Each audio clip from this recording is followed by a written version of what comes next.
ไปเข้าบุญที่ว่ากฐินเนาะก็เป็นบ้านของข้าพเจ้าเองบ้านจอมมณีนั่นเองเนาะซึ่งเพิ่นจะจัดขึ้นในมื้อวันที่25-26 ตุลา2025นั่นเองเนาะผู้ใดที่ว่ามีเวลาว่างเนาะก็สามารถที่ว่าไปต่อยอดกฐินนำได้เนาะซึ่งอยู่ที่วัดจอมมณีบ้านจอมมณีเมืองไสถานนครหลวงเหมือนกันซึ่งมันจะจัดขึ้นในวันที่25-26นี่เนาะซึ่งว่า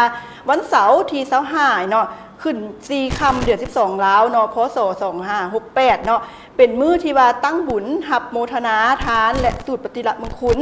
วันอาทิตย์วันที่26เดือนตุลาเนาะขึ้น5ค่ำเดือน12ลาวนี่เนาะก็ถือว่าพศ2568เวลา 7:30 น.